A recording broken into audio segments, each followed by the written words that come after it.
औज़ु बिल्लाहि मिनश्शैतानिर्रजीम बिस्मिल्लाहिर्रहमानिर्रहीम अल्हम्दुलिल्लाहि रब्बिल आलमीन। अब तक हमने पढ़ा कुरान पाक की कुछ बुनियादी मालूमात का ख़ुलासा, जैसे कि कुरान पाक की सूरतों का नज़ूल और फिर जो तरतीब हुई मंजिलों में, सिपारों में, रकू में। अल्हम्दुलिल्लाह। साथ हमने देखा कि कुरान पाक के हरूफ मुक़त्तात का ख़ुलासा क्या है और सजूद तिलावत कौन कौन से हैं, उनका ख़ुलासा क्या है।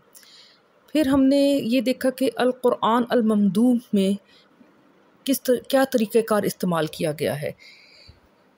कलमात की या अल्फाज की तहलील, मादा मज़दर और दीगर अलामात की फ़हम और लफ्ज़ ब लफ्ज़ तर्जुमा जो हम कह रहे हैं उसका मतलब क्या है। अल्हम्दुलिल्लाह। और इसी तरतीब के साथ हमने फिर पढ़ा सूरतुल फातिहा को, आयतुल कुर्सी और कुरान पाक की आखिरी 10 छोटी छोटी सूरतों को, क्योंकि वो सूरतें नमाज में सूरतुल फातिहा के बाद हम बहुत कसरत से पढ़ते हैं और ख़ास करके हमारे बच्चे पढ़ते हैं। तो जब हमें मायने समझ आएंगे तो इंशाअल्लाह खुशू व खज़ू में इजाफ़ा होगा। आगे बढ़ने से पहले थोड़ा सा अगर हम दोहरा लें कि जिन हरूफ के मादा या मज़दर के बाद जिन अलामात या हरूफ में तहलील किया गया है, उनमें से जो अब तक हमने पढ़ लिए या जो ज़्यादा पढ़ेंगे हम, मादा से पहले अगर अलिफ है तो उसका मतलब होगा क्या या मैं, और अलिफ या हमज़ा का मतलब ख्वाह, जो हम कहते हैं वेदर, WHETHER, ख्वाह तुम करो या ना करो।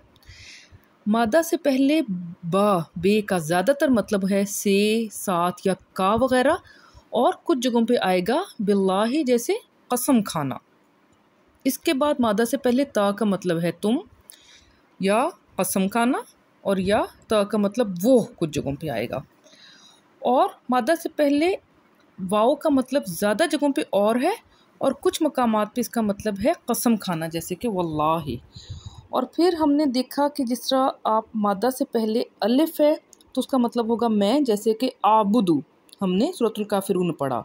उससे पहले त है तो उसका मतलब है तुम, ताबुदू, और ताबुदून यानी कि तुम सीगा जमा। उससे पहले ना है तो उसका मतलब है हम, नाबुदू, और उससे पहले ये है तो उसका मतलब हो गया वो, सीगा गायब, याबुदू। और फिर हम बात करेंगे मादा के बाद के सीगों की।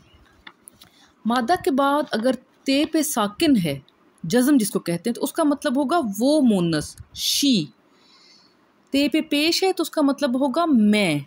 ते पे ज़बर है तो तुम, और ते के नीचे ज़ेर है तो तुम मुन्नस। ठीक है जी। मादा के बाद जो 4 तरह के ते आते हैं उनके ये मानी हैं। इसके बाद मादा के बाद गोल ते है तो उसका मतलब है मुन्नस, और अलिफ ते है अत तो उसका मतलब है मुन्नस जमा। अब जो जमा है, जमा शो करने के लिए मादा के बाद या होगा ईन, जैसे कि काफिरीन, मुअमिनीन, ऊन जैसे काफिरून, मुअमिनून, और ऊ जैसे कि काफिरू, आमिनू।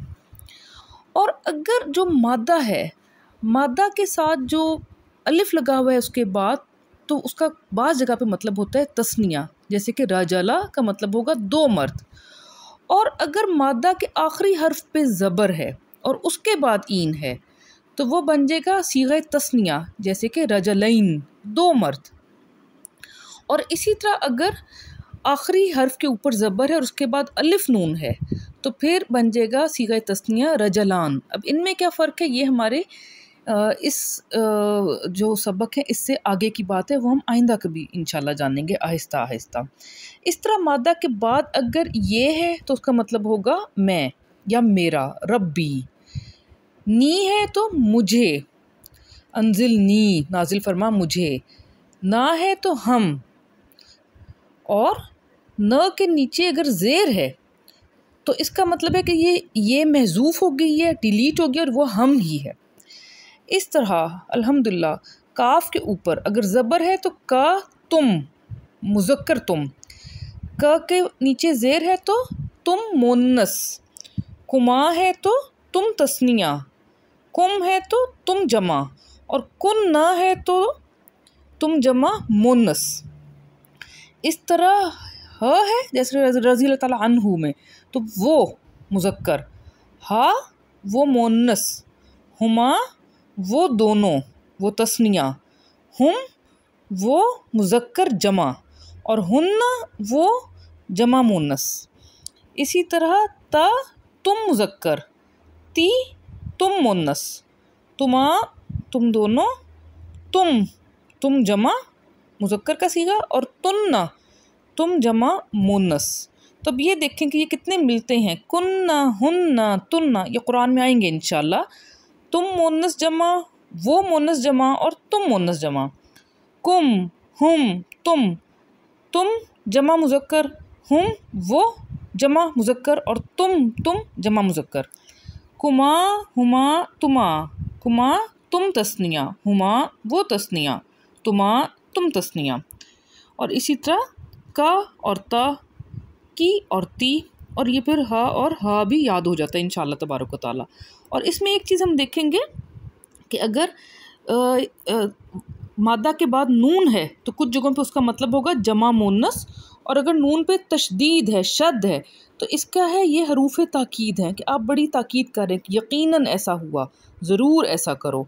तो ये जो मादा के बाद नून आएंगे, तो इस नून को हम फिर यहाँ भी हमारे ज़हन में होना चाहिए कि इस पे नून पे शद है और ये सादा नून है, और इधर भी हमारे जहन में ये वाला नून होना चाहिए कि ये जमा मुन्नस के लिए ज़िक्र हुआ है, ये ख़वातीन का ज़िक्र हो रहा है। अल्हम्दुलिल्लाह रब्बिल आलमीन।